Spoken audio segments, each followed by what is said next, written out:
York Giants. Where these tapes at? You hear me? Because if Shedeur Sanders was so unprofessional, y'all would have leaked the tapes for the whole world could see, right? Cause understand, it's a lot of he say, she say. But one thing I do know, as a young black man growing up in this world, being straightforward and not sugarcoat anything. The Giants' PR team appears to reject Sanders' family connection outright, a decision many view as unprofessional and lacking nuance. Internal discussions seem to have dismissed quarterbacks with prominent relatives as poor fits for the organization, revealing limited awareness of public perception. The response was swift. A single edited clip ignited widespread debate on social media, with fans asking why essential segments were held back and what the team might be hiding. Critics argue that if the full interview contains nothing damaging, the club should release it in its entirety. Online discussion intensified immediately and continues to gain momentum. What they do during the film and the combine and the meetings is teams will install mistakes intentionally planted in the install, and they want you to catch them. Shedeur didn't, and when a coach called him out, once again, it didn't sit well. It's like, bro, there's not many teams needing quarterbacks, especially since Pittsburgh appears to have a deal with Aaron Rodgers and Tennessee's getting Kale Moore. The Giants' decision to withhold the full interview has produced an unintended result. Instead of diminishing interest in Shedeur Sanders, it has intensified it. Media outlets and analysts are now examining every on-field rep, press comment, and public appearance as evidence of how he conducts himself under scrutiny. Each throw, adjustment, and answer is tracked and evaluated against league standards, reinforcing the view that he remains composed and professional. Many fans contend that the organization has misrepresented Sanders and suggest the issue may stem from the Giants' view of his father, Deion Sanders. They see the partial release as an attempt to raise doubts about his character by association. That perception has only made his profile more compelling. The discussion has shifted from whether he deserves a high draft position to how effectively he withstands sustained pressure. Sanders is now regarded not just as a talented prospect, but as a symbol of resilience, central to debates about transparency and organizational strategy. Even if the Giants eventually provide more context, the visibility they have created for him is unlikely to fade. The most fun yet the most difficult thing I cover and we cover all year long is not games. It's the NFL draft. Because I've said this many times, you get lied to for a month to 2 months up to it. And so often during the draft, and every few drafts, there's a guy that really falls, precipitously falls. This year it was Shedeur Sanders, it's been Aaron Rodgers, it's been Dan Marino. Every few years somebody falls a lot. And so, but those stories don't come out until like the fall. Criticism of Shedeur Sanders from within the Giants organization has become increasingly public. Team communications appear focused on casting him as an overhyped prospect, whose character should be questioned, a narrative that seems aimed at shaping opinion rather than assessing performance. Yet each selective release or negative remark has instead amplified attention on Sanders and elevated his reputation. Efforts to confine him to a narrow, unfavorable image continue to produce the opposite effect, reinforcing his position as an underdog who endures external pressure. The debate has shifted from football analysis to broader concerns about narrative control and transparency. Fans, reporters, and online communities are still urging the Giants to publish the full interview, arguing that only complete context can resolve speculation. The organization's refusal to comply has intensified scrutiny and led many observers to conclude that the team underestimated public reaction and now faces questions it could have avoided with full disclosure. The tapes, the New York Giants have the tape. They definitely have the tape. It's confirmation that they had the tape. Shedeur didn't do nothing. It's what they saying he did. I'm gonna tell you what these mixed reaction right here. So we already know about the New York Giants, but the Pittsburgh Steelers head coach Mike Tomlin reported admired Sanders' talent, but hesitated to draft him due to previous challenges with quarterbacks like Russell Wilson and Justin Fields, leading to more cautious approach. Las Vegas Raiders. Sanders met with Raiders at the NFL scouting combine and expressed enthusiasm about potentially joining the team. His familiarity with the West Coast offense and quick release was noted positive, though concerns about his ceiling. Hours after the Giants posted that short audio clip, the timeline never slowed. Comment threads filled with frame-by-frame breakdowns, lip-read attempts, and side-by-side comparisons of what was said versus what was left out. Reporters called league contacts. No one could explain why a franchise would stir this level of curiosity only to seal the vault. Each refusal sharpened focus on Shedeur Sanders, turning routine throws into national talking points. Analysts kept circling back to the same note. His cadence at the line looks unchanged, steady against the noise. Hashtags demanding the full interview, trend drop, and trend again. Podcast hosts bump scheduled segments to lead with the leak. Rival teams get asked how they would handle a similar situation, then quietly check their own archives. Inside Giants headquarters, the plan to shape the story looks less like strategy and more like a slow burn spotlight they can't switch off. And now every preseason snap, every media availability, every stray sideline camera angle gets fed into a loop that asks, what are they still hiding? The file remains locked. Curiosity keeps compounding. Until someone presses upload or steps to a podium and explains the redactions, the subject drifts away from depth charts and play design, fixing instead on secrecy, control, and the risk of underestimating how fast attention turns pressure into permanence. Momentum isn't fading, it keeps recalibrating. Louder, impossible to mute. You made an interesting point. So I tend to have the drip, drip, drip. This was my Johnny Manziel theory, is that everybody makes mistakes, especially when you're young. But if I see 2, 3, 4, 5, then you've got a plumbing issue. It's not just you didn't close the faucet. So there's about 6 pieces of video in college where Shedeur was a little bit of a brat, whatever. Then there's the legendary cringy draft room. Didn't love that as a B prospect. Then there's back-to-back speeding tickets, both over 90, and a missed arraignment. The NFL is navigating unexpected headlines after a former Browns coach publicly defended Shedeur Sanders in response to reports of multiple speeding tickets. The coach's statement has sparked extensive online debate. Supporters welcome the show of loyalty, while critics question the motive. Sanders now finds himself at the center of an unforeseen controversy, and observers want to know why a Cleveland coach is standing so firmly in his corner. The story is developing rapidly and continues to draw intense attention. When it came out that he got a speeding ticket, I said it's not really that big a deal. I feel very differently about it now. Over 40 miles an hour over the speed limit, less than 2 weeks after you just got a ticket. I don't know if that's entitlement or immaturity. There's got to be some teams that are feeling very good right now that they didn't draft him. Observers are focusing on Shedeur Sanders' recent speeding ticket, treating the violation as a measure of his character and sidelining his athletic, academic, and philanthropic accomplishments. The incident, driving 15 miles per hour over the limit in a borrowed Lamborghini, has drawn sharp criticism. In response, a former Cleveland Browns coach has taken the opportunity to comment, even though the franchise is widely viewed as unstable due to its frequent coaching changes and limited on-field success. By defending Sanders, he presents himself as an authority on discipline and leadership. The statement, coming from an organization seldom praised for stability, has nonetheless attracted considerable attention across the league. You want to defend him a little bit. I thought this was an interesting take. Yeah, I thought it was really interesting that you said you were out because of the speeding tickets. To me, that's such a minor thing. You were so high on him in terms of his completion percentage in OTAs, and I thought that was a little aggressive on your part. But with the speeding tickets, I got a speeding ticket the first night of the draft, my first year there. I thought maybe I'd get the benefit of the doubt, but they gave it to me anyways.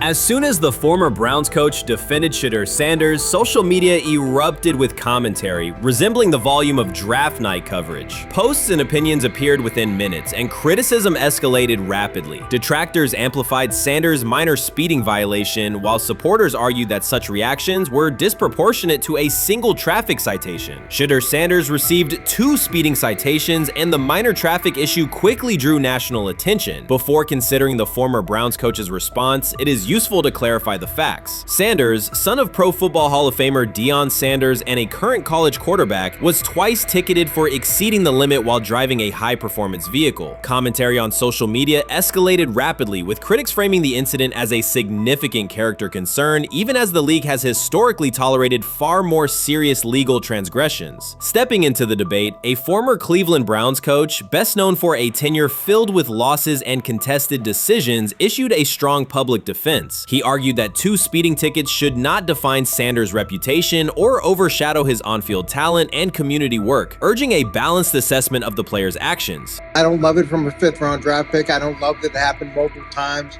But I do think that this is the first time he's been away from his dad.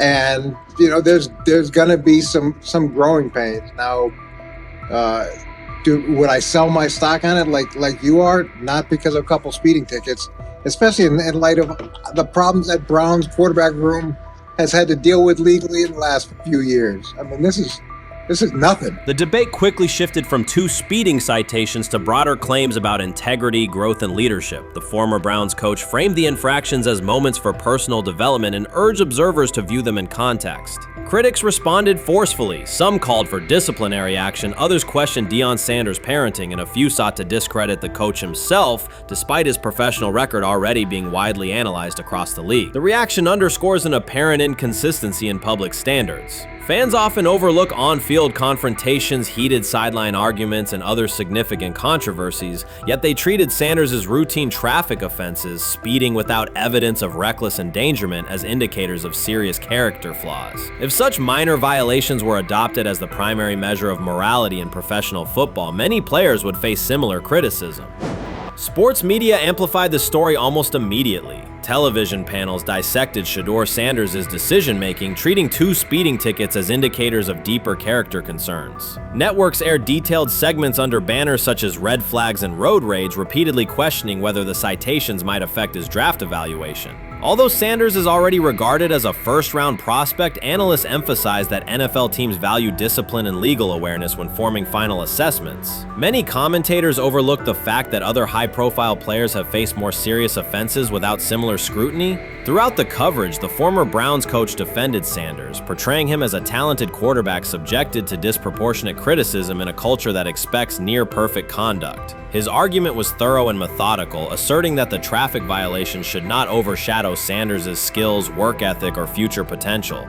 Commentators point out that the coach's intervention was not entirely selfless. He recognized the publicity potential. One day he was an overlooked figure from a struggling Browns era. The next he was a trending name across sports media. The discussion quickly expanded beyond Sanders' speeding citations to questions of image management and narrative control. Critics demanded disciplinary measures, public apologies, team sanctions, and formal statements. Yet their objections seemed directed less at the traffic infractions themselves and more at Sanders' high profile, confidence, and resistance to traditional expectations. In practical terms, Sanders' brand remains intact. The coach secures renewed relevance, and the episode supplies another headline in the ongoing story of modern football. The next time Sanders is seen in a high-performance car, the debate will likely reignite, focused not on speed limits, but on the broader culture of the league. Meanwhile, new voices continue to join the conversation. Broadcaster Colin Cowherd has already weighed in, offering his own reassessment of the incident and its broader implications. Breaking news, Shedeur Sanders last night was pulled over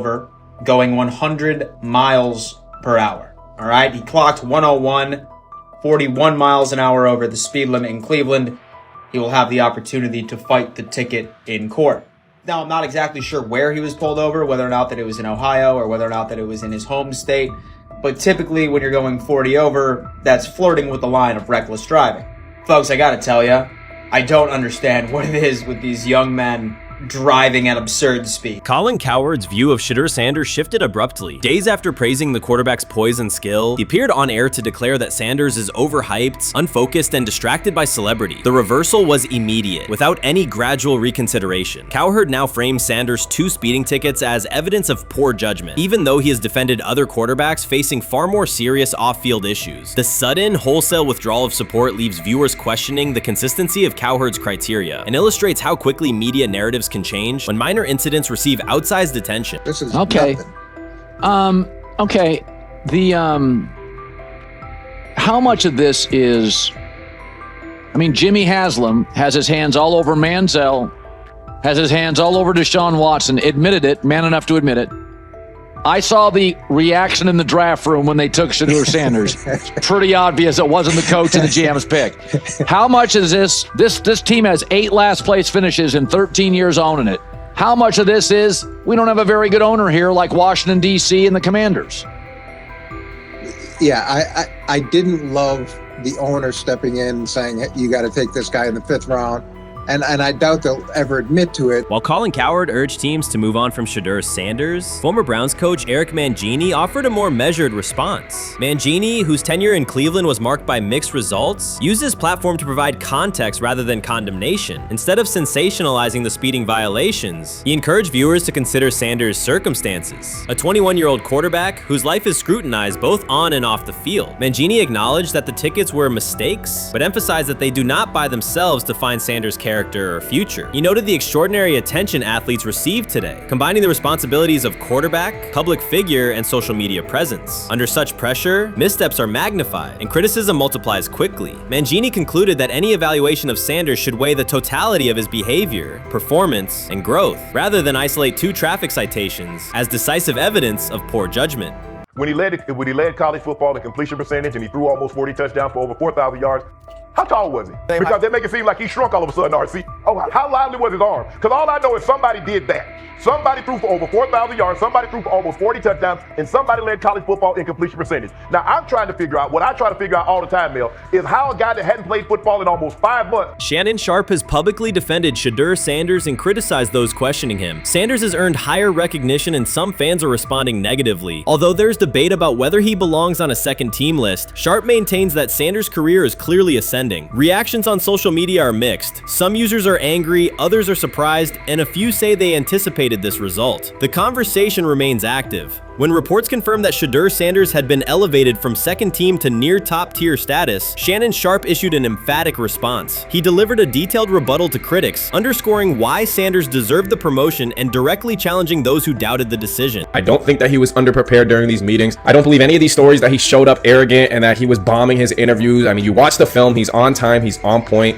You watch his interviews, he answers like a 10-year NFL veteran. Like, he's clearly dominating OTAs. It's every single day there's a new report of how well he's doing for the Browns in OTAs. And I mean, you can say what you want, it's just OTAs. Okay, if that's your new narrative, then he's doing exactly what he needs to be doing. He's on point, he's on time, he's getting the respect of his teammates, and he's making plays. So we're gonna see years down the line, something's gonna come out that I don't know what exactly it was, but something will come out. Critics have been waiting for an opportunity to dismiss Sanders. They labeled him overrated, accused him of benefiting from nepotism, and claimed his profile came only from his last name and polished image. Within their own echo chamber, they cited every game in which he fell short of huge passing numbers as validation of their doubts. Since Sanders has begun receiving formal recognition, criticism has escalated. A wave of self-appointed analysts is dissecting his throwing mechanics and team role, and many online commentators now argue that his promotion reflects deeper problems within the sport. Shannon Sharpe rejected each criticism directed at Shedeur Sanders. During the broadcast, he turned a routine segment into a detailed examination, acting as presenter, interrogator, and fact-checker. Sharpe walked viewers through game film, season statistics, and scouting reports to show why Sanders merited his recent promotion. Whenever a panelist claimed Sanders had not earned the role, Sharpe countered with completion percentages, efficiency ratings under pressure, and documented late-game drives that changed outcomes. He stressed that the backlash was driven less by on-field evidence and more by reluctance to revise earlier opinions. Sharpe argued that critics were upset not because Sanders lacked qualifications, but because his progress contradicted their initial narrative. By the end of the discussion, Sharpe had moved past simple defense and reframed Sanders as a clear example of performance-based advancement, demonstrating that early predictions can be wrong. Never heard of no Dylan Gabriel or Tyler Shock. What the hell is that? So how is Shedeur Sanders going behind them? I'll tell you how. Collusion. 4 different times they passed on him. How the hell does that happen? 4 rounds. It doesn't happen to a quarterback. We've never seen anything like this before. Shedeur Sanders with the watch. Shedeur Sanders with his bravado. Shedeur Sanders with this supposed arrogance or whatever. Shedeur Sanders' advancement did not happen by chance. While detractors questioned his resume online, he continued to prepare, attend every practice, and deliver accurate throws under pressure. The contrast between his output and the complaints directed at him has been stark. Some critics even argued the selection committee was, quote, biased toward performance, as if rewarding strong play were improper. Rumors quickly followed. Certain commentators speculated that a public relations push from the Sanders family must have influenced voters, suggesting everything from coordinated media strategies to alleged favors for coaches. None of these theories addresses the basic point. Sanders earned his promotion through consistent production, poise in the pocket, precise ball placement, and efficient decision-making. Shannon Sharpe highlighted these facts during his response. He noted that Sanders' performance performance metrics justify the recognition and emphasize that resistance to the move stems more from prior prejudice than from substantive evaluation. For Sharpe, the goal was clear: present the data, challenge unfounded claims, and correct the narrative. The discussion, therefore, became a broader statement about acknowledging merit and abandoning outdated assumptions. Colin Cowherd defend college basketball coaches who have gotten a DUI, come to their defense and say they didn't need to be fired, that they deserve a second chance. But Shedeur Sanders drives 40 miles over the speed limit, gets a one-on-one ticket, and Colin Cowherd comes on his show today and says he's out on Shedeur Sanders. He's seen enough. He can't support him anymore. He can't be in the Shedeur Sanders camp because of the speeding ticket. Shannon Sharpe addressed commentators who portray constant doubt as expertise. Those who discount strong performances with "we'll see," but declare bust after a single mistake. He noted their belief that progress only counts if an athlete visibly struggles. Sharpe's response was methodical rather than emotional. He presented evidence, cited statistics, and calmly refuted each claim. Following his remarks, several critics began revising or deleting earlier posts, recasting themselves as longtime supporters of Shedeur Sanders despite having questioned him for months. Sharpe insists on accountability, naming specific individuals and dates while requesting public acknowledgement of prior errors. He argues that analysts cannot spend months undermining a player's potential and then quietly adopt a supportive stance once the athlete succeeds. These are serious, big-time, top-of-the-line playmakers that they have. If you can go 45 to 42 in the fourth quarter because your quarterback set the school record with 510 yards passing.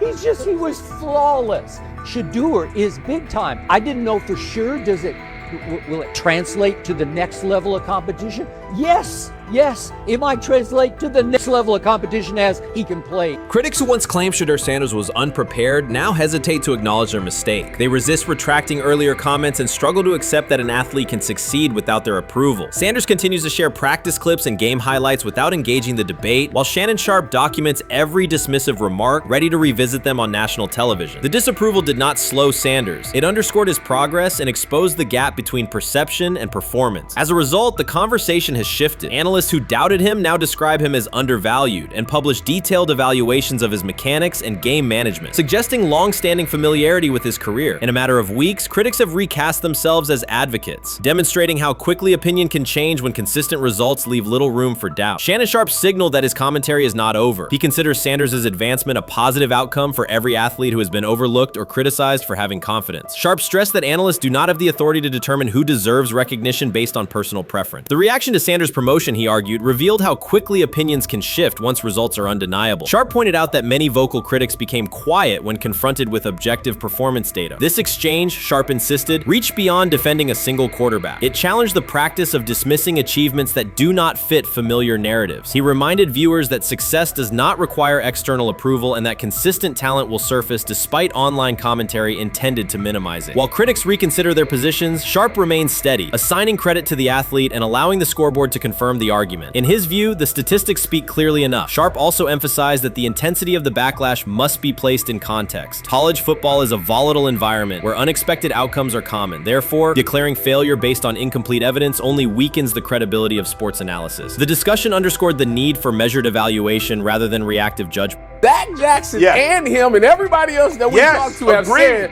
that Shedeur looks good. He looks really good. Yes. He looks better. And we got Zach that say Dylan Gabriel ain't even an NFL quarterback. It's true. So how is it that this man can't get a rep with the ones, but that non-NFL quarterback can? We all what agree sense with that. does that make? Some observers now claim that recognizing Shedeur Sanders' strong performance undermines football's traditional standards, even though they previously argued he received coverage only because of his father. Faced with Sanders' current statistics, those critics are searching for explanations that fit their earlier narrative. The data have always been clear. Their earlier objections ignored that fact. Shannon Sharpe is openly highlighting this reversal, comparing past negative remarks with Sanders' recent 400-yard games to demonstrate the gap between criticism and evidence. Sharpe did not force these commentators to backtrack. He simply displayed their earlier claims alongside Sanders' results, allowing the contrast to speak for itself.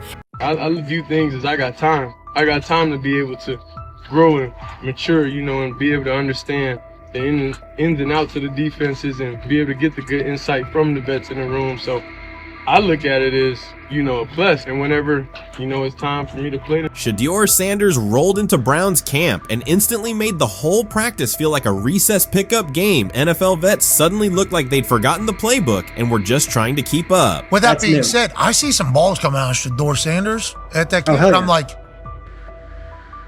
kind of looks like a guy. Yeah, I'm ready. He can sling it. Ready to. I see him, some of the veterans, how they talk to him, mic'd up, see what he's doing in the community. Yep. Talking about Njoku there? Njoku, Mike that, but once you see, different little interactions and things like that, I know he has the talent. We'll see. It'll be a competition that usually brings the best out of guys, especially young guys, so I'm interested to see how that quarterback situation. Right after Shedeur Sanders tightened his cleats and the Browns settled in for what they figured was a routine camp day, the whole vibe tilted sideways. No blazing comet, no UFO touching down at midfield, just a swagger-charged quarterback striding in like he'd crashed the wrong league and thought, yeah, I'll stick around and run this show. The Browns had no clue what storm was rolling in. You'd expect an NFL team to do a quick scout, maybe pull up a highlight reel or two, but nope. They greeted Shedeur with a shrug, only to watch him seize the field on snap one and run the whole operation like a seasoned pro. First and foremost, he's been the best quarterback in camp. Now look, Joe Flacco ain't had many opportunities. There was a whole day I saw he didn't throw the ball at all. Here's my theory on the situation. They already know who's starting in the number 2 is. They already know. Joe Flacco and Shedeur Sanders is already locked up. You're missing the boat, people. You're missing the boat.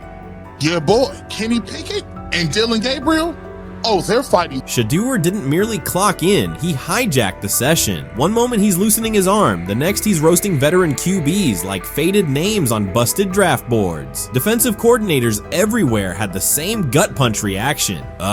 His pocket poise, straight disrespectful. His timing, psychic, and every pass left his hand like it was laser guided to its mark. While Shedeur Sanders was slicing up routes, the Browns secondary looked less like an NFL backfield and more like a gaggle of dads sprinting through a Saturday fun run. Big on enthusiasm, short on closing speed. Coaches fought the urge to slam the emergency horn. Players traded wide-eyed, "Are we serious?" stares, and someone even double-checked that a hidden camera crew wasn't about to pop out of the tunnel. But nope, this was pure Shedeur. Half cold-blooded surgeon, half highlight factory. He wasn't dropping a casual "I'm here," he was crafting a masterclass. From the first rep, the tempo changed. Shedeur Sanders accepted the snap with steady footwork, diagnosed the Browns' single high shell, and delivered a tight window seam route that forced the free safety to recover late. Throughout the period, he manipulated leverage with quick shoulder fakes, moved through full field progressions, and released on time from a balanced base, consistently putting the ball on his receiver's upfield shoulder. Cleveland's coverage struggled on multiple fronts. Safeties hesitated between deep half responsibilities and underneath support, creating voids at 15 to 20 yards. Cornerbacks and off-man were caught in trail position when Sanders used rhythm throws on 3-step drops, while those who tried press technique had their inside hand neutralized by his receivers' outside releases. Linebackers widened to match shallow crossers, leaving the middle hook unguarded for pivot routes and option digs. One corner attempted a line of scrimmage jam. Sanders immediately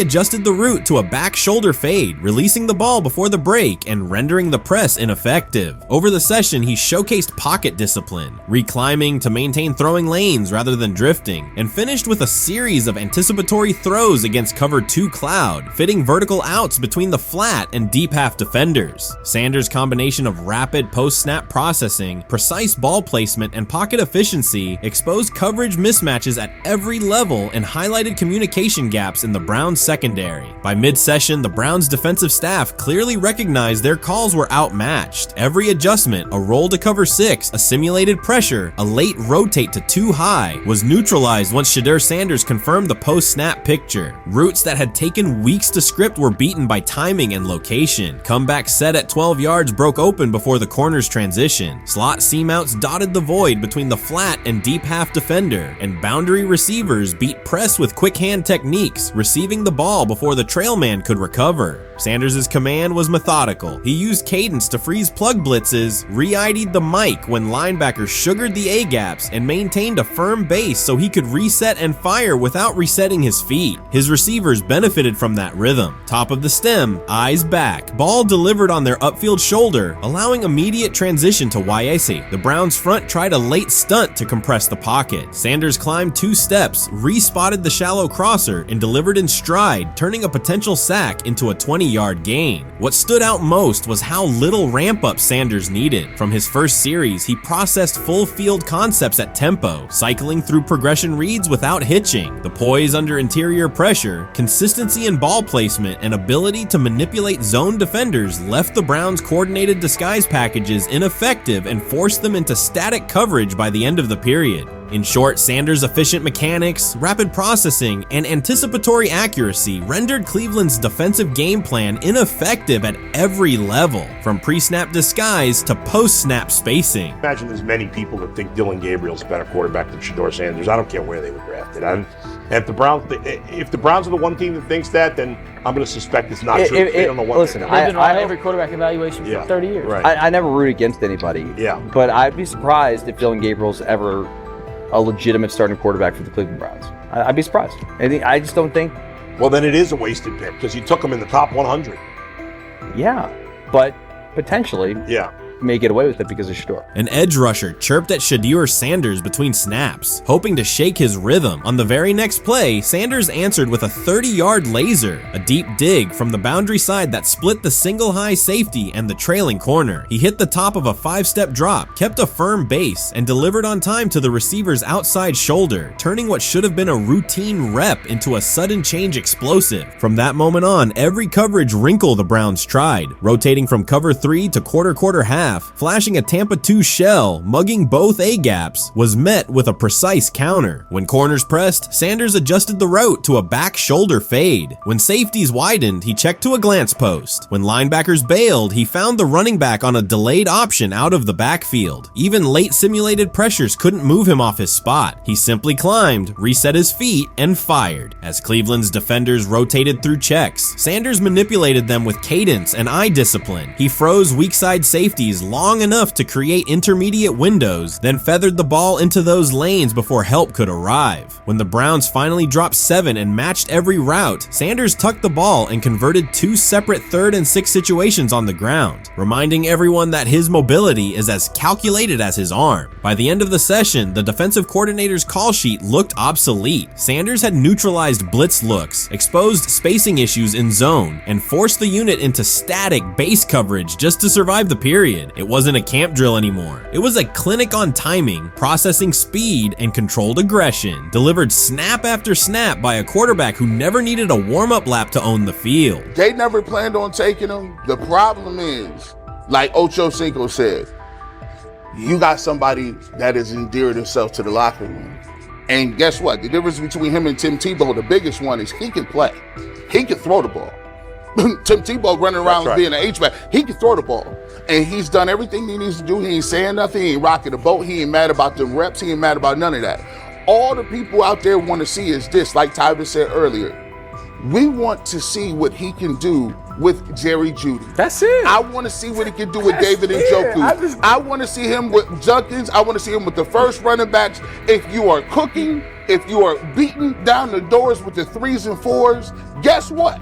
You deserve more. From the first team period on, Cleveland's secondary looked a step slow. A deep third safety hesitated on a post-snap rotation, leaving Shedeur Sanders free to climb the pocket and fire a 22-yard out that arrived before the defender could plant and drive. The supporting cast around him, players fighting for roster spots, not Pro Bowl invites, benefited from his command. Sanders used tempo to control the defensive front, altered protections at the line, and located throwing lanes so quickly that one receiver didn't register the catch until he crossed the goal line. As the Browns tried new personnel groups, coverage busts multiplied. Starters slipped out for hamstring stretches while rookies rotated in, only to find the ball arriving on their blind side before they'd completed a midpoint squeeze. On a later 3rd and long, Cleveland finally closed the interior rush lanes, compressing the pocket with 3 defenders. Sanders pivoted through the traffic, stepped into a narrow escape window, and without resetting his shoulders, whipped a no-look pass to the boundary curl for a fresh set of downs. The throw turned a potential sack into an explosive play and left the coaching staff scrambling for answers. The people who are fascinated by Shedeur for whatever reason, whether it's his play, I guess, last year was kind of fun. If you're just like a guy who grew up like loving Deion Sanders and passed that love on down to your kids, I can see why you're like that. The one thing I will give them is you're looking at this quarterback room. If you're a fan of Shedeur and say, why can't he go beat Dylan Gabriel or Joe Flacco or Kenny Pickett? So I do understand that part of it, right? Because why not? Why couldn't he be the Brown starter in October or November? That looks like a quarterback room where everyone will get a chance to start. Grab hold of the starting job. Yes, but I don't think we're going to know which one until we get deep into August. Now, I think we tracked the reps everybody was getting at practice throughout the OTAs and minicamp. But when you talk to people there, they just want to make sure everybody got what they needed. And that, Kenny Pickett, we find out if he has the goods to be the starter. Joe Flacco, they back him off a little bit. He's 40. He may not need as much. The rookies, Shedeur Sanders and Dylan Gabriel, what do they need to learn to make the transition from the college game to the pro game? That's what the spring was about for the Browns quarterbacks. Now, Shedeur Sanders has moved from social media celebrity to on-field standout, and ESPN now lists him among its first-team candidates. Reactions are split. Some fans are impressed while others are skeptical. Whether this reflects Deion Sanders' long-term strategy or simply Shedeur's rapid development, the story is drawing widespread attention. Here's a look at what led to this moment. They never planned on taking him. The problem is, like Ocho Cinco said, you got somebody that has endeared himself to the locker room. And guess what? The difference between him and Tim Tebow, the biggest one, is he can play. He can throw the ball. Tim Tebow running around being an H-back. He can throw the ball. And he's done everything he needs to do. He ain't saying nothing. He ain't rocking the boat. He ain't mad about the reps. He ain't mad about none of that. All the people out there want to see is this, like Tyver said earlier. We want to see what he can do with Jerry Jeudy. Online reactions are sharply divided. Some fans strongly support Sanders, while others argue he is overrated. Traditional analysts cite statistics and claim his recognition comes mainly from his father's name. Sanders supporters are actively celebrating his rise and already predicting a future NFL career. Sports media outlets have made his candidacy a central topic of debate. The discussion now extends beyond statistics and victories to include his marketability, public image, and on-field presence. Sorry, is Shedeur Sanders going to get a chance to win this job? Do you believe he gets a legit shot to win this job? Listen, I think, first of all, the action's going to really start in training camp. Like, forget all the OTA stuff. You don't win a job in OTA. The real action starts in training camp. And just like Shedeur said, during the mini camp, when it's time to take your reps, you got to make the most of it. Because I think early on, there's going to be a lot.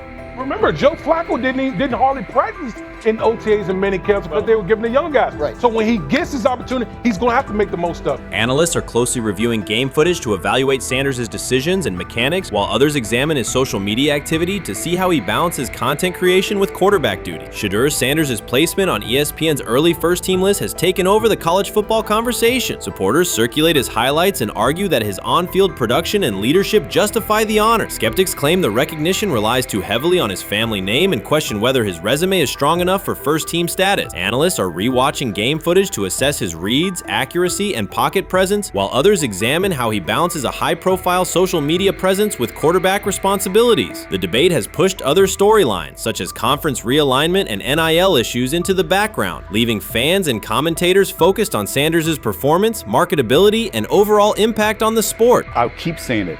I believe Shedeur Sanders should play more games than any other quarterback on this roster this year, because he's the only guy that I look at and say they might have something here. Because I'm telling you right now, they left night one of the draft saying we are taking our quarterback next year. So it's on Shedeur or Dylan or Kenny, probably not Joe, to change their mind. To change their mind. But you got to find out. You've got to find out. Opinions differ on whether Sanders is benefiting from his family name or simply showing real progress, but the attention is undeniable. Social media is flooded with edited images elevating him to legendary status. Critics argue the first-team nod is driven by hype and marketability, while supporters point to his flashes of strong arm talent, field vision, and decision-making. Regardless of motive, the announcement has dominated the football news cycle and intensified debate over how much of his rise is performance-based versus media-driven. Highlight reels rarely show Sanders' turnovers, late-game mistakes, or inconsistent stretches. Being named to a first-team watch list suggests sustained dominance, something Sanders has displayed only in flashes. His selection appears driven as much by brand recognition and media appeal as by performance. ESPN's decision has intensified debate. Data-driven critics post statistics that question his resume, while passionate supporters predict awards and future NFL success. Commentators recall a time when first-team consideration required years of proven excellence. Yet many fans already see the announcement as confirmation that Sanders is on track for major college football honors. Shedeur Sanders has earned first-team reps when training camp commences later in July. I'm not saying like he's the first guy up when you do 11 on 11s, day 1, 2, 3, 4, 5 at training camp. I'm not necessarily saying that. But he's the one quarterback that we didn't get a chance to see take reps with the ones. But I think Shedeur has a chance to like make this conversation interesting if he gets those reps with the ones and he has the same success that he did with the 2s, the 3s, and the 4s. I have confidence he can show you something, but I got to see it. We all got to see it before we can actually judge that. Some believe Deion Sanders is already preparing for an award ceremony, while others are furious, threatening to protest ESPN's credibility over Shedeur's first-team mention. Critics argue that honoring Sanders without a full season of elite play undermines college football standards. Supporters insist his performance and profile justify the recognition. The debate reflects a broader clash between traditional merit-based evaluation and modern brand-driven visibility. In today's landscape, first-team consideration is no longer only about statistics. It also involves marketability and audience engagement. Whether welcomed or rejected, Sanders commands attention and embodies the sport's shift toward both performance and personal brand.